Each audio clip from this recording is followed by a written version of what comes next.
حضرت عمر رضی اللہ عنہ کے ایک حکم نے اس خطرے کو ختم کر دیا، لیکن خطرے میں اضافے کا امکان بھی تھا۔ حکم یہ تھا کہ مرتدین کے جن افراد کو غلام اور لونڈیاں بنایا گیا تھا انہیں آزاد کر کے ان کے رشتہ داروں کے حوالے کر دیا جائے۔ پہلے بیان ہو چکا ہے کہ اس حکم پر ان لوگوں نے اعتراض کیا تھا جن کے پاس غلام اور لونڈیاں تھیں۔ اس کی اجازت خلیفہ اول حضرت ابو بکر صدیق رضی اللہ عنہ نے دی تھی، لیکن خلیفہ دوم حضرت عمر رضی اللہ عنہ کی سیاست کچھ اور تھی۔ سالار مصنع بن حارثہ نے بھی تاریخی روایت کے مطابق عمر رضی اللہ عنہ کو مشورہ دیا تھا کہ مرتدین میں سے بہت سے لوگ تائب ہو چکے ہیں، بہتر ہوگا کہ انہیں اعتماد میں لیا جائے اور ان کے عزیز رشتہ دار واپس کر دیے جائیں۔ عمر رضی اللہ عنہ نے خود بھی یہی سوچا تھا۔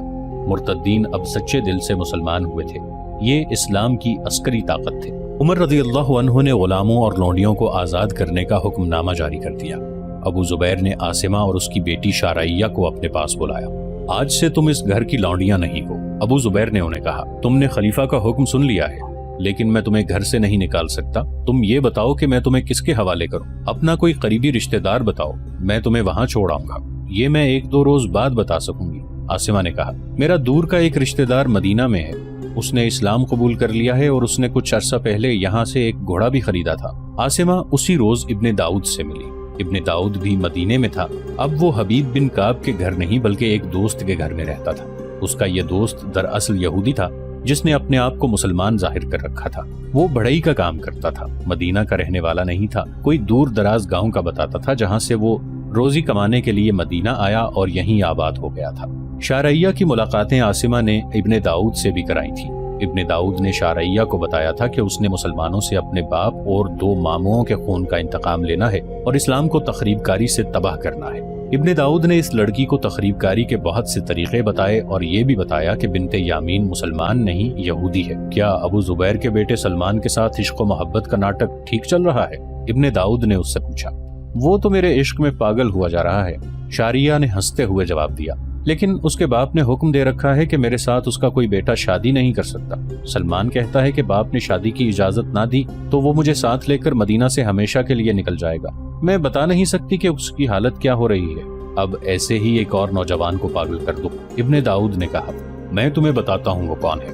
ابن داؤد نے اسے ایک نوجوان کا نام اور خاندان بتا کر کہا تھا، اسے سلمان سے ٹکرا دو، پھر سلمان کے باپ کے کان میں ڈال دو کہ اس خاندان کے اس لڑکے نے تم پر دست درازی کی ہے۔ ابن داؤد نے اسے کچھ اور ہدایات بھی دی تھی۔ تم دیکھتے چلو ابن داؤد، شارعیہ نے کہا، میں گھر کی دیواروں کے اندر رہ کر مدینہ میں خون کی ندیاں بہا دوں گی۔ ذہن میں ایک سوچ اور مقصد رکھو، ابن داؤد نے کہا تھا۔ مقصد یہ ہے کہ ان مسلمانوں کو جاہلیت کے انہی اندھیروں میں واپس دھکیلنا ہے جہاں سے انہیں محمد نے نکالا تھا۔ ان کے آپس کے اختلافات موجود ہیں، ہم نے ان اختلافات کو دشمنی کا رنگ دینا اور انہیں آپس میں ٹکرانا ہے تاکہ یہ ایک دوسرے کا خون بہا بہا کر ختم ہو جائیں۔ ہم کئی اور طریقے استعمال کر رہے ہیں، میں جانتی ہوں، شارعیہ نے کہا، ماں نے مجھے سب کچھ بتا دیا ہے۔ اس کے بعد شارعیہ اور بنت یامین کی بھی ملاقاتیں ہوئیں۔ بنت یامین نے شارعیہ کو بتایا تھا کہ اس نے حبیب بن کعب کو اپنی مٹھی میں لے کر اس کا دماغ خراب کرنا شروع کر دیا ہے۔ یہودی اسلام میں نظریاتی اور دیگر طریقوں سے تخریب کاری میں لگے ہی رہتے تھے، لیکن خیبر کی شکست نے انہیں سانپ اور بچھو بنا دیا تھا۔ ان کے 3 قبیلے بنو قریظہ، بنو نضیر اور بنو قیقاع رسول اللہ صلی اللہ علیہ وآلہ وسلم کے ہاتھوں شکست کھا کر منتشر ہو گئے تھے، مگر درپردہ اکٹھے ہو کر انہوں نے مسلمانوں کے خلاف زمین دوز کارروائیاں شروع کر دی۔ پہلے سے زیادہ خطرناک اور زیادہ تیز ہو گئے تھے۔ انہوں نے تو غزوہ خیبر کے فوراً بعد ایک یہودن کے ہاتھوں رسول اللہ صلی اللہ علیہ وآلہ وسلم کو زہر تک دے دیا تھا۔ عاصمہ اور شارعیہ کو ابو زبیر نے آزاد کر کے ابن داؤد کے حوالے کر دیا۔ ابن داؤد انہیں اپنے بڑھئی دوست کے گھر لے گیا۔ ابو زبیر کا بیٹا سلمان وہاں بھی شارعیہ سے 3-4 دن ملتا رہا۔ ان 3-4 دنوں میں عاصمہ اور شارعیہ کو ابن داؤد نے ابو سلمہ، اسحاق وغیرہ کے متعلق بتایا کہ تخریب کاری کی کمان اور ہدایت کاری ان دونوں کے ہاتھ ہے اور وہ فلاں سمت ایک نخلستان میں ٹھہرے ہوئے ہیں۔ ابن داؤد عاصمہ اور شارعیہ کو 1-2 دنوں کے لیے وہاں لے جانا چاہتا تھا۔ ابن داؤد نے حبیب بن کعب کو یہ بتا رکھا تھا کہ وہ بنت یامین کا باپ ہے۔ بنت یامین ان دنوں حبیب سے کہہ رہی تھی کہ وہ 2-4 دنوں کے لیے اپنے گاؤں جانا چاہتی ہے۔ حبیب پر اس کی محبت جادو بن کر غالب آ گئی تھی۔ وہ کہتی تھی کہ اپنے باپ کے ساتھ جائے گی اور اسی کے ساتھ واپس آ جائے گی۔ ابن داؤد نے بھی حبیب سے التجا کی کہ وہ اپنی بیٹی کو 2-3 دن کے لیے گاؤں لے جانا چاہتا ہے۔ حبیب نے اجازت دے دی۔ اگلی صبح داؤد گھوڑے لے آیا، ایک پر خود سوار ہوا، دوسرے پر بنت یامین سوار ہوئی اور وہ روانہ ہو گئے۔